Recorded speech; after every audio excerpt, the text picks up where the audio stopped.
നാളെ പാലക്കാട് MLA രാഹുൽ മാങ്കൂട്ടത്തിന്റെ മുൻകൂർ ജാമ്യവിധിയിൽ നാളെയാണ് വിധി വരുന്നത്. എന്തായാലും തൽക്കാലത്തേക്ക് കോടതി അറസ്റ്റ് തടഞ്ഞിരിക്കുകയായിരുന്നു.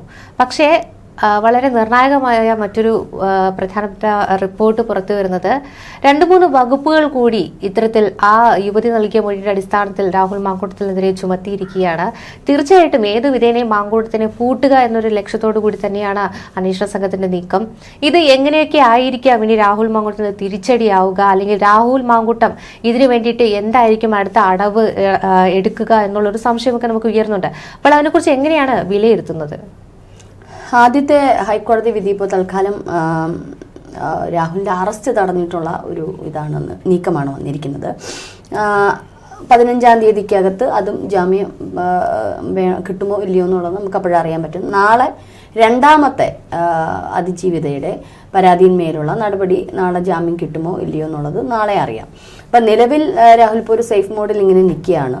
എന്തുകൊണ്ട് രാഹുലിനെ കണ്ടുപിടിക്കുന്നില്ല എന്നുള്ളത് പ്രതിപക്ഷം ഉൾപ്പെടെ പറയുന്നുണ്ട്, കോൺഗ്രസ് പാർട്ടി ഉൾപ്പെടെ ചോദിക്കുന്നുണ്ട്. കാരണം അതിപ്പോൾ കണ്ടുപിടിക്കത്തില്ല. കാരണം ഇനിയിപ്പോൾ ഈ തെരഞ്ഞെടുപ്പും മറ്റന്നാൾ ആണോ 2ാം ഘട്ട വോട്ടെടുപ്പ്. അപ്പോൾ ഇതെല്ലാം കഴിഞ്ഞതിന് ശേഷം ഇനി അത് രാഹുലിനെ കണ്ടെത്തൂ. അല്ലാതെ പോലീസിന്റെ മൂക്കും തുമ്പത്തിരിക്കുന്ന രാഹുലിനെ കണ്ടെത്താൻ കേരള പോലീസിന് അത്ര വലിയ പ്രശ്നമൊന്നുമില്ല. പക്ഷെ അത് കണ്ടെത്തില്ല. അത് അവിടെ നിൽക്കട്ടെ, അത് എന്ത് തന്നെ ആയിക്കോട്ടെ. ഇനിയിപ്പോൾ ഈ ഒരു കേസിലേക്ക് വന്നു കഴിഞ്ഞാൽ നമ്മൾ നേരത്തെയുള്ള ചർച്ചകളിൽ പറഞ്ഞതുപോലെ ആദ്യത്തെ തന്നെ കേസിൽ രാഹുൽ സമ്മതിച്ചിട്ടുണ്ട്, അക്സെപ്റ്റ് ചെയ്തു. ഞാൻ ഉഭയകക്ഷി സമ്മതപ്രകാരം ഞങ്ങൾക്ക് ബന്ധമുണ്ട് എന്നുള്ളത് അക്സെപ്റ്റ്.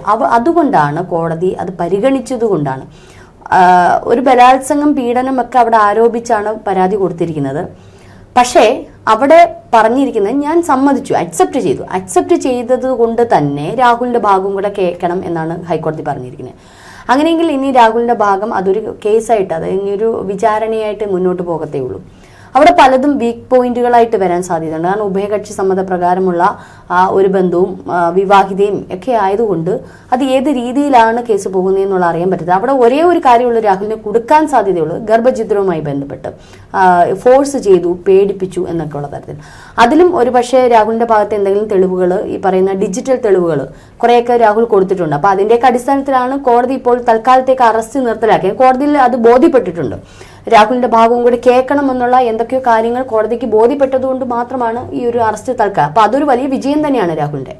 അപ്പോൾ ഇനിയുള്ള വിചാരണ വേളയിൽ അതൊരു ഉഭയകക്ഷി സമ്മതപ്രകാരം മാത്രമായിട്ടുള്ള ഒരു ബന്ധമായിട്ട് വരുവാണെങ്കിൽ അതിൽ ഒരുപക്ഷെ രാഹുലിന് വിജയമായിരിക്കും. കാരണം അങ്ങനെയുള്ള വ്യവസ്ഥിതിയിലുള്ള, അല്ലെങ്കിൽ രണ്ടുപേരുടെ ഇഷ്ടപ്രകാരം ഒരു ബന്ധം നടന്ന പീഡനം എന്ന് പറയാൻ സുപ്രീം കോടതി വിധി പോലും അത്തരത്തിലാണ് പറയുന്നത്, പരാമർശിക്കുന്നത്. അങ്ങനെ പിന്നീട് വന്നിട്ട് പീഡനം എന്ന് പറയാൻ പറ്റില്ലല്ലോ.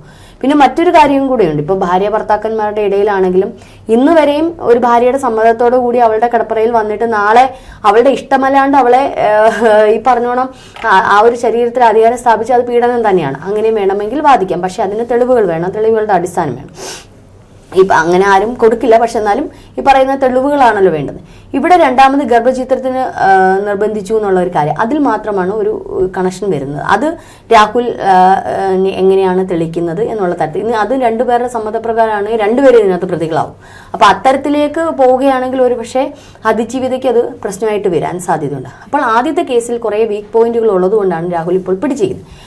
എന്നാൽ രണ്ടാമത്തെ കേസ് ഒരേ സ്റ്റോറി ലൈനാണ്, പക്ഷെ വ്യത്യസ്ത പാറ്റേൺ ആണ് ഈ പറയുന്നതാണ്. മറ്റേത് ഈ തെളിവുകൾ ഉണ്ടായിരുന്നു, ഈ ഓഡിയോ ക്ലിപ്പുകൾ ഉണ്ടായിരുന്നു, സന്ദേശങ്ങൾ ഉണ്ടായിരുന്നു. പക്ഷേ രണ്ടാമത്തെ കേസ് സെയിം കാര്യങ്ങൾ തന്നെയാണ് അതിൽ എഴുതിയിരിക്കുന്നത്. പക്ഷെ എന്താണ്, സ്റ്റോറി ലൈൻ ഒന്ന് തന്നെയാണ്, പക്ഷെ തെളിവുകളില്ല. അല്ല, ഡിജിറ്റൽ തെളിവുകൾ കൈമാറിയിട്ടുണ്ട്. ഇപ്പോൾ ഇന്ന് പറഞ്ഞിരിക്കുന്ന മൊഴി കൊടുത്തിട്ടുണ്ടെന്നാ. ഡിജിറ്റൽ തെളിവുകൾ എത്രമാത്രം കൈമാറിയെന്നോ മറ്റേന്ന് കൃത്യമായിട്ടുള്ള ഓഡിയോസ് അത് രാഹുൽ അക്സെപ്റ്റ് ചെയ്യുകയും ചെയ്തു. പക്ഷെ ഇത് രാഹുൽ ഇതുവരെ അക്സെപ്റ്റ് ചെയ്തിട്ടില്ല. അത് അവിടെയാണ് ഒരു ഇത്. അല്ല, പേര് ഊര് അറിയില്ല, ആണാണോ പെണ്ണാണോ എന്ന് പോലും അറിയില്ല. അപ്പൊ ഫിന്നിക്കെതിരെയും ഇത്തരത്തിലൊരു ആരോപണം. ഫിന്നി പറയുന്നത് എനിക്കറിയില്ല, ഇങ്ങനെ ഒരു സംഭവമേ അറിയില്ല. പക്ഷെ ഇപ്പൊ ഫിന്നിക്കെതിരെ കേസ് താൽക്കാലികമായിട്ട് എടുക്കണോ വേണ്ടേ എന്ന് നിയമോപദേശം തേടണം എന്നുള്ള രീതിക്കൊക്കെയാണ് മൂവ് ചെയ്തിട്ടിരിക്കുന്നത്. അത് രാഹുൽ മാങ്കൂട്ടത്തിനെ മാത്രം ഏത് വിധേനയും പൂട്ടണം. അതെ, രാഹുലിനെയാണ് ടാർഗറ്റ് ചെയ്യുന്നത്. ഇപ്പൊ രണ്ടാമത്തെ കേസിൽ വന്നപ്പോൾ 2023 നടന്നത് ഇത് കൃത്യമായ സംഭവമാണെങ്കിൽ ഞാൻ പറയുന്നു രാഹുലിനെ പൂട്ടുക തന്നെ വേണം. കാരണം ഇങ്ങനെ ഒരു ക്രിമിനൽ MLA ഇനി വളരാൻ അനുവദിക്കരുത്, പുറത്തു വരാൻ അനുവദിക്കരുത്.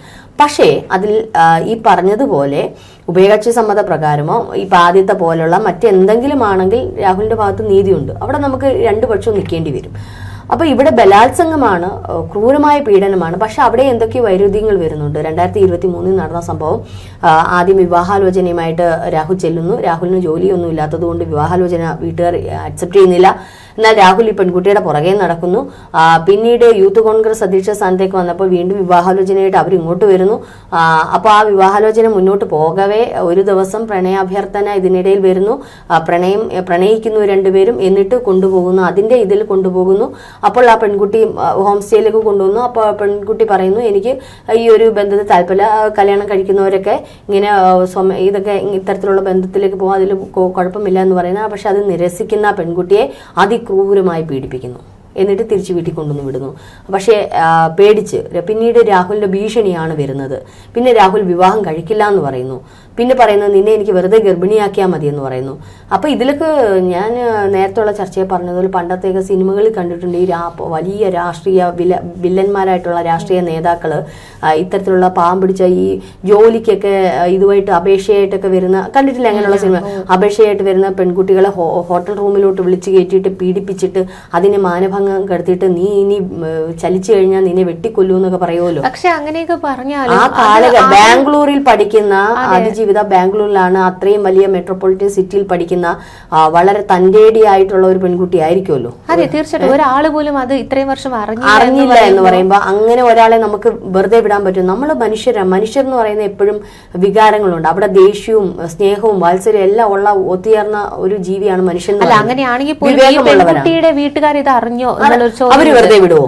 മാത്രമല്ല, ഒരു രാഷ്ട്രീയ നേതാവ് ഇത്തരത്തിൽ ചെയ്ത ഏറ്റവും അധികം പൂട്ടാൻ പറ്റുന്ന ഒരു രാഷ്ട്രീയ നേതാവിന്, ഒരു സാധാരണ വ്യക്തിയെ പക്ഷെ ഒരുപക്ഷെ പൂട്ടാൻ കുറച്ച് പ്രയാസമായി. പക്ഷെ ഒരു രാഷ്ട്രീയ നേതാവിന്റെ പേരിൽ ഒരു ആരോപണം വന്നു കഴിഞ്ഞാൽ ജനം ഒന്നടങ്കി ഈ പെൺകുട്ടിയുടെ ഭാഗത്ത് നിൽക്കുമെന്നുള്ള പൊതുബോധമുണ്ട്.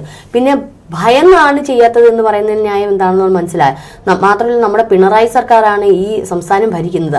അവരിൽ ആരോടെങ്കിലും ഒന്ന് പറഞ്ഞാൽ മതി അല്ലെ, ഇത് കത്തിക്കേറും. പിന്നെ നമ്മുടെ മാധ്യമങ്ങളുടെ കാര്യം പറയണ്ടല്ലോ, അതിജീവിതമാരോടൊപ്പം തന്നെയാണ് നമ്മുടെ മാധ്യമ പ്രവർത്തകരുള്ളത്. അപ്പൊ പിന്നെ അവിടെയൊക്കെ ഒരു വൈരുദ്ധ്യമാണ് വരുന്നത്. മാത്രമല്ല, അത്രയ്ക്ക് ഭയക്കാൻ വേണ്ടി സംസ്ഥാനം ഭരിക്കുന്ന മുഖ്യമന്ത്രിയോ അല്ലെങ്കിൽ സംസ്ഥാനത്തിന്റെ ഏറ്റവും വലിയ ഇതിലോ നിൽക്കുന്ന ഒരു വ്യക്തിയല്ല രാഹുൽ മാങ്കൂട്ട അന്നത്തെ അവസ്ഥയിൽ. ഇന്നൊരു MLA എങ്കിലും ആണെന്ന്. ഈ MLA ഒന്നും വലിയ പദവി സംസ്ഥാനത്തെ അങ്ങ് വലിയ നിർണായക പദവി വന്നപ്പോഴേക്കും ഈ പറഞ്ഞ പോലെ തന്നെ പീഡിപ്പിച്ചു എന്ന് പറഞ്ഞുകൊണ്ട് വീണ്ടും അപ്പൊ അതിൽ ഒരുപാട് വൈരുദ്ധ്യങ്ങൾ വരുന്നുണ്ട്. അപ്പം അത് ഈ ഒരു ഇതുവരെ ഇല്ലാത്ത ഒരാരോ പിന്നീട് വരുമ്പോൾ എന്താണെന്നുള്ള നമ്മൾ അന്വേഷിക്കേണ്ടിയിരിക്കുന്നു. ഇതിൽ ഡിജിറ്റൽ തെളിവുകൾ ഇന്നിപ്പോൾ സമർപ്പിച്ചു എന്ന് പറയുന്നത് കേട്ടു. അതിൽ ഇപ്പൊ തെളിവുകൾ ഇപ്പൊ ഈ പറയുന്ന റിനിക്ക് മെസ്സേജ് അയച്ചതിന്റെ തെളിവുകളുണ്ട്, ഹണി മെസ്സേജ് അയച്ചതിന്റെ തെളിവുകൾ. അത് ഈ പറയുന്ന ചാറ്റിങ് അങ്ങനത്തെ ഉള്ള തെളിവുകൾ കൊടുത്തിട്ട് കാര്യമില്ല. ഈ പറയുന്നത് പോലെ അന്ന് വിവാഹാഭ്യർത്ഥന നടത്തുന്നതായിട്ടുള്ള എന്തെങ്കിലും കാര്യങ്ങൾ, അല്ലെങ്കിൽ ഈ പറയുന്ന ഭീഷണിപ്പെടുത്തുന്ന രംഗങ്ങൾ, അല്ലെങ്കിൽ ഇനി നിന്നെ ഞാൻ വിവാഹം കഴിക്കത്തില്ലടി എന്ന് പറയുന്ന എന്തെങ്കിലും ഓഡിയോ സന്ദേശങ്ങൾ, ഈ ആദ്യത്തെ പെൺകുട്ടി കൊടുത്തതുപോലുള്ള ഏതെങ്കിലും കാര്യങ്ങൾ ഉണ്ടെങ്കിൽ മാത്രമേ രാഹുലിനെ കൊടുക്കുക. ആദ്യത്തെ പെൺകുട്ടി കൊടുത്തതിൽ പലതും ഉഭയകക്ഷി സമ്മതപ്രകാരം എന്ന് രാഹുലിനെ തെളിയിക്കാൻ. മറ്റേതെന്ന് വെച്ചാൽ ചെറിയ ചെറിയ അവരുടെ ഭാഗത്തു നിന്നുള്ള 1 വേ ഓഡിയോ സന്ദേശങ്ങൾ മാത്രമാണ് ഇപ്പൊ പുറം ലോകം അറിഞ്ഞിരിക്കുന്നത്.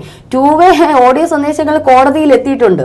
അതിലാണ് കോടതി തീരുമാനം എടുക്കുന്നത്. ഈ 1 വേ ഓഡിയോ സന്ദേശങ്ങൾ മാത്രമാണ് ജനങ്ങളുടെ മനസ്സിൽ വലിയൊരു ഇമ്പാക്ട് അതിജീവിത കരയുന്നത് പക്ഷെ മറ്റുള്ള ഒരു ഭാഗമുണ്ട്.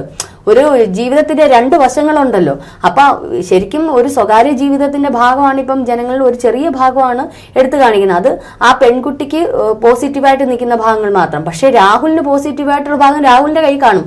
അത് ഹൈക്കോടതി സമർപ്പിച്ചത് കൊണ്ടാണ് ഇപ്പൊ തൽക്കാലത്തേക്കുള്ള അറസ്റ്റ് തടഞ്ഞത്.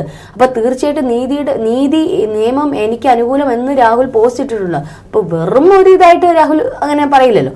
അപ്പോൾ ഈ പറഞ്ഞതുപോലെ ഇതും ഉഭയകക്ഷി സമ്മതപ്രകാരം എന്ന് തെളിയിക്കാൻ തക്ക രീതിയിൽ ഇത് രാഹുൽ ഇതുവരെ പക്ഷെ ഇത് അക്സെപ്റ്റ് ചെയ്തിട്ടില്ല.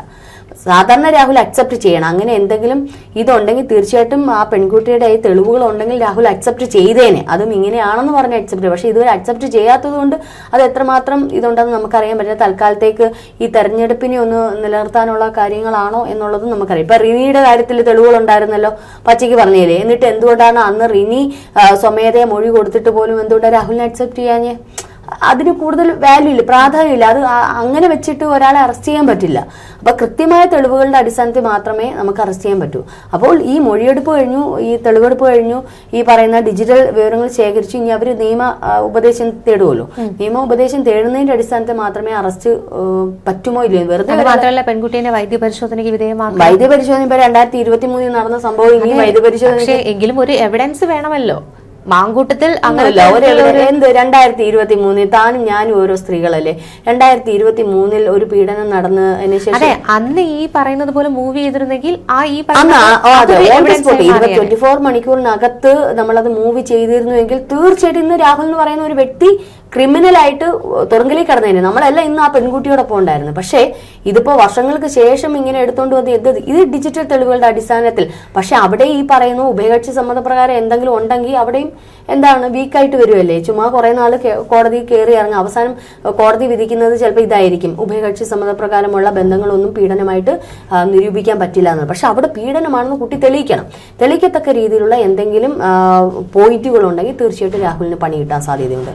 അത് ഇനി ഉണ്ടോ എന്നുള്ളതാണ്. കാരണം ഇത്രയും വർഷമായി ഇനി പഴയ മൊബൈൽ ഫോണുകളും പഴയ ഇത്തരത്തിൽ ഈ സംസാരിക്കുന്നതും അതേപോലെ തന്നെ ഈ പെൺകുട്ടി പറയുന്നത് എന്നെ ബ്ലാക്ക്മെയിൽ ചെയ്തു അല്ലെങ്കിൽ എന്നെ ഫോഴ്സ് ചെയ്തു, എന്നെ ഈ പറയുന്നോണം എപ്പോഴും അല്ല എല്ലാ തരത്തിലും ഈ പെൺകുട്ടി അത്തരത്തിൽ പീഡിപ്പിക്കപ്പെട്ടു എന്നുണ്ടെങ്കിൽ ഈ പറയുന്ന ഫെന്നിനെ അതിൽ പ്രതി ചേർക്കേണ്ടതാണ്. പക്ഷേ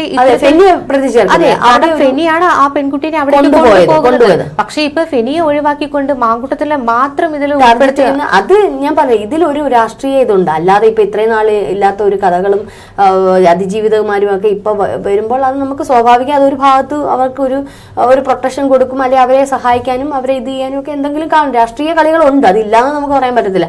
ഈ തെരഞ്ഞെടുപ്പ് എടുക്കുന്ന സന്ദർഭത്തിൽ ഇതെല്ലാം കൂടെ കൊണ്ടുവരും. ശബരിമല വിഷയം മുങ്ങി ഇങ്ങനെ കത്തി നിൽക്കുന്ന സന്ദർഭത്തിലാണ് ഇത് എടുത്തിട്ടുള്ളത്.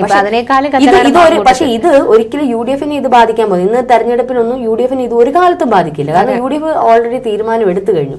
പിന്നെ ഈ എല്ലാ രാഷ്ട്രീയ നേതാക്കളും ഒരേപോലെ ആകണമെന്ന് പറഞ്ഞു പഠിപ്പിക്കാനും കമ്പെടുത്ത് വെച്ച് പഠിപ്പിക്കാനും ഇപ്പൊ കൊച്ചു കുട്ടികളൊന്നും അല്ലല്ലോ. അത് എല്ലാ പാർട്ടിയിലും ഇത്തരത്തിലുള്ള കിങ്കരന്മാർ കാണും. അപ്പൊ ആ പാർട്ടിയുടെ കുറ്റം കൊണ്ടല്ല. പിന്നെ അതിന് വേണ്ടി അപ്പോൾ എന്തെങ്കിലും ഒരു കാര്യം കണ്ടെത്തുവാണെങ്കിൽ ഇപ്പൊ UDF എടുത്തതുപോലെ തീരുമാനങ്ങൾ എടുക്കുക, അവരെ പുറത്ത് ആക്കുക. പക്ഷെ ഇപ്പുറത്ത് കണ്ട പത്മകുമാർ അടക്കം വാസു അടക്കം ജയിലിൽ സുഖവാസം അനുഷ്ഠിക്കുന്നുണ്ട്. ഇപ്പോഴും പാർട്ടിയിലുള്ളവർ തന്നെയാണ്. ഒന്ന് എന്താണ് നിങ്ങൾ ചെയ്ത കുറ്റമെന്ന് പോലും ചോദിച്ചിട്ടില്ല പാർട്ടി. അപ്പൊ അത്തരത്തിലൊരു പാർട്ടി ഭരണപക്ഷത്തിരിക്കുമ്പോൾ UDF ചോദ്യം ചെയ്യാൻ അവർക്ക് പറ്റില്ല ഈ തെരഞ്ഞെടുപ്പിൽ. ശരിക്കും നാണം കെട്ടിയിരിക്കുന്നത് CPM തന്നെയാണ്. അപ്പോൾ മറുഭാഗത്ത് ഇനിയിപ്പം രാഹുലിന്റെ ആദ്യത്തെ ഏതായാലും രാഹുലിന്റെ ആ ഒരു ഇപ്പൊ നിലവിലുള്ള ഇതൊക്കെ വെച്ച് ഇനി ഈ പറയുന്നോണം മറ്റെന്തെങ്കിലും ഉണ്ടെങ്കിലേ ഉള്ളൂ. നിലവിലുള്ള ഇത് വെച്ചിട്ട് രാഹുലിന് വാദിക്കാൻ ഒരുപാട് കാര്യങ്ങളുണ്ട്. അതിങ്ങനെ വർഷങ്ങൾ ചിലപ്പോൾ നീളും. ചിലപ്പോൾ ഇതിനിടയ്ക്ക് അതിജീവിത പിന്മാറുകയാണെങ്കിൽ ആ കേസ് തേഞ്ഞു മാഞ്ഞു പോകും. അതല്ല മുന്നോട്ട് പോവുകയാണെങ്കിൽ രാഹുലിന് വാദിച്ച് ഈ പറഞ്ഞോണം ഒരു പക്ഷേ നീതി ആരാന്ന് വെച്ചാൽ അന്ന് കോടതി അത് തീരുമാനിക്കും. പക്ഷെ വാദിക്കാൻ ഒരുപാട് കാര്യങ്ങളുണ്ട്. കുറച്ച് വീക്കുകളാണ് അവരുടെ പല കാര്യങ്ങളും, പല വൈരുദ്ധ്യങ്ങളും വരുന്നതുകൊണ്ട് അതൊരു ഉഭയകക്ഷി സമ്മതം. അവിടെ കോടതിയിൽ MLA ആണ് ഇങ്ങനെയല്ല, 2 പൗരന്മാർ തമ്മിലുള്ള ഒരു ഇതാണ് കോടതിയിൽ വരുന്നത്. അതുകൊണ്ടാണ് രാഹുൽ അങ്ങനെ ഒരു പോസ്റ്റ് ഇട്ട് നിയമത്തിനെതിരായിട്ട് ഞാനൊന്നും ചെയ്തിട്ടില്ല എന്നുള്ളത്. അതാണ് അത്രയും കോൺഫിഡൻസ് ആയിട്ട് ഈ പറയുന്ന രാഹുൽ നിൽക്കുന്നത്. ഈ നമ്മളുടെ ജനമധ്യത്തിൽ വരുമ്പോഴാണ് MLA ഒരു പെൺകുട്ടി എന്നുള്ള രീതിയിലേക്ക് വരുന്നത്. പക്ഷെ അല്ലാതെ പൊതുജനം കോടതിയിലേക്ക് പോകുമ്പോൾ 2 വ്യക്തികൾ തമ്മിലുള്ള ഒരു പ്രശ്നമായിട്ടാണ് വരുന്നത്. അപ്പൊ തീർച്ചയായിട്ടും ഈ ഒരു സംഭവത്തിലും അതിജീവിതയ്ക്ക് അല്ലെങ്കിൽ ഈ പെൺകുട്ടിയുടെ കയ്യിൽ നല്ല തെളിവുകൾ ഉണ്ടെങ്കിൽ രാഹുൽ പൂട്ടും. പക്ഷെ തെളിവുകൾ ഇല്ല എന്നുണ്ടെങ്കിൽ അവിടെ കുറച്ച് നാളൊക്കെ കേസ് മുന്നോട്ട് പോകുമെന്നല്ലാതെ അത് എന്തുമാത്രം ഇതാവും എന്നുള്ളത്. നമ്മുടെ മുന്നിൽ മറ്റൊരു അതിജീവിതയുണ്ട്. നീണ്ട 8 വർഷത്തെ പോരാട്ടം നടത്തിയ ഒരു അതിജീവിത. അതാണ് അതിജീവിത എന്ന് പറയുന്നത്. ശരിക്കും ആ പെൺകുട്ടി അനുഭവിച്ചിട്ടുള്ള ആ ഒരു 2.5-3 മണിക്കൂർ ആ സംഭവം ഒരുപക്ഷെ ഇന്നും മലയാളികൾക്കൊന്നും മറക്കാൻ പറ്റില്ല. അതാണ് അതിജീവിതം എന്ന് പറയുന്നത്. അതൊക്കെയാണത്. ഓൺ ദ സ്പോട്ട് ആ പെൺകുട്ടി അറിയിക്കേണ്ടുന്നവരെ അറിയിച്ച് കേസെടുത്ത് പിറ്റേന്ന് തൂക്കിയെടുത്ത് 1 മുതൽ 6 പ്രതി വരെ കുറ്റക്കാരാണെന്ന് ഇന്നലെ കണ്ടെത്തി കഴിഞ്ഞാൽ തക്ക ശിക്ഷ അവർക്ക് നൽകണം. പിന്നെ ഇതിൽ മറ്റൊരു തൃപ്തികരമല്ലാത്ത ഒരു ഇത് വന്നത് ദിലീപിന്റെ വിഷയത്തിൽ മാത്രമേ ഉള്ളൂ. പക്ഷെ അവിടെയും തെളിയിക്കപ്പെടണം എന്നാണ് ഞാൻ പറയുന്നത്. യഥാർത്ഥ ഇപ്പൊ ദിലീപ് അല്ല കുറ്റക്കാരൻ ദിലീപ് അല്ല എന്നുണ്ടെങ്കിൽ ഇത് ഗൂഢാലോചന നടത്തിയ ഒരു കാര്യം തന്നെയാണ്. അത് ആരാണെന്ന് തെളിയിക്കണം. അത് നിയമത്തിന്റെ അല്ലെങ്കിൽ നമ്മുടെ സർക്കാരിന്റെയൊക്കെ ഒരു കോട്ടമായിട്ടേ ഞാൻ കാണും. കാരണം ഇതിന് എന്തായാലും ഗൂഢാലോചന നടത്തിയിട്ടുണ്ടോ, ശരിക്കുമുള്ള വില്ലൻ ആരാണെന്ന് കണ്ടെത്തണം. ദിലീപ് അല്ലെങ്കിൽ മറ്റാര്. എന്തായാലും ദിലീപ് നിയമ നടപടിക്ക് ഒരുങ്ങിയിട്ടുണ്ട്. അല്ല, ഇത്രയും 8 വർഷത്തെ ഒരു യഥാർത്ഥ അതിജീവിത പോലും നേരിട്ടത് 8 വർഷത്തെ നീണ്ട പോരാട്ടമാണ്. നമ്മുടെ നീതിന്യായത്തെ നമ്മൾ കുറ്റപ്പെടുത്തുകയോ കോടതിയെ കുറ്റപ്പെടുത്തുകയോ അല്ല ചെയ്യുന്നത്. അതാണ് ഇവിടുത്തെ അവസ്ഥ. അപ്പൊ 8 വർഷം നീണ്ട പോരാട്ടത്തിനൊടുവിൽ ആ കയ്യോടെ പിടികൂടിയോണ്ട് 6 പേരെ കിട്ടി. പക്ഷെ ഇതുപോലെ ഇതിപ്പോ ആ സ്പോട്ടില്ല 2-3 വർഷം കഴിഞ്ഞാണ് ഇപ്പോൾ പെൺകുട്ടി പരാതിയായിട്ട് പോകുന്നത്. അതിന് എത്രമാത്രം ആ പെൺകുട്ടി പറഞ്ഞ ഹോം സ്റ്റേ പോലും കറക്റ്റ് ഏതാണെന്ന് പോലും ഇതുവരെ കണ്ടെത്താൻ സാധിച്ചിട്ടില്ല. ഏതോ ഒരു ഹോം സ്റ്റേ. ഇപ്പൊ മുകേഷിന്റെ കാര്യത്തിൽ എന്താണ് എന്തെങ്കിലും ഇതായോ? അപ്പം പഴയ കേസുകൾ അങ്ങോട്ട് നോക്കൂ. അത് വർഷങ്ങൾക്ക് ശേഷം ഒരു പക്ഷേ ഇതിൽ സത്യമുണ്ടോ എന്ന് നമുക്കറിയില്ലല്ലോ. അപ്പോൾ ചിലപ്പം അവരുടെ ഭാഗത്ത് സത്യം ഇല്ലായിരിക്കും. സത്യമുണ്ടെങ്കിൽ അവർക്ക് ഈസി ആയിട്ട് അന്ന് തന്നെ കൊടുക്കാമല്ലോ. അപ്പൊ ഇതൊക്കെ ഒരുപാട് പ്രശ്നങ്ങൾ ഈ ഒരു വിഷയത്തിൽ വരും. ഒരു പൊതുവേ ഉള്ള ഒരു ഇത് നോക്കിക്കഴിഞ്ഞാൽ ശരിക്കും രാഹുൽ മാങ്കൂട്ട ഒരുപക്ഷെ കുറെ നാളിങ്ങനെ കുറച്ച് നാൾ മാറി നിന്ന് പോരാടും. പക്ഷെ ചിലപ്പോഴൊക്കെ ഒരു അനുകൂലമായിട്ട് വരാനായിരിക്കും ചിലപ്പോൾ സാധ്യത. ഇത്തരത്തിലുള്ള ഇതാണ്. പക്ഷെ അതിൽ കൃത്യമായിട്ടുള്ള തെളിവുകൾ ഉണ്ടെങ്കിൽ രാഹുൽ പൂട്ടപ്പെടണം. കാരണം തെറ്റ് ചെയ്തിട്ടുണ്ടെങ്കിൽ പൂട്ടപ്പെടുക തന്നെ ചെയ്യണം. ഇപ്പൊ നിലവിൽ ഇതൊരു രാഷ്ട്രീയ കളിയായിട്ടാണ് തോന്നുന്നത്. രണ്ടാമത്തെ കാര്യത്തിൽ ഒരു വല്ലാത്ത സ്റ്റോറി ലൈനാണ് കണ്ടപ്പോൾ വൈരുദ്ധ്യമൊക്കെ തോന്നുന്നു. പക്ഷെ എന്തായാലും നീതിയുണ്ട്. തീർച്ചയായിട്ടും ആ പെൺകുട്ടി അനുഭവിച്ചത് സത്യമെങ്കിൽ അവൾക്ക് നീതി കിട്ടട്ടെ എന്ന് നമുക്ക് പറയാം. നമ്മളൊക്കെ അവളോടൊപ്പം തന്നെയാണ്. പക്ഷെ സത്യമല്ല, ഒരു മനുഷ്യനെ അങ്ങ് പൂട്ടാനുള്ള രീതിയാണെങ്കിൽ അത് ഈ പറഞ്ഞ സുപ്രീം കോടതിയിലാണെങ്കിലും രാഹുൽ അഗ്നിശുദ്ധി വരുത്തി തിരിച്ചു വരട്ടെ.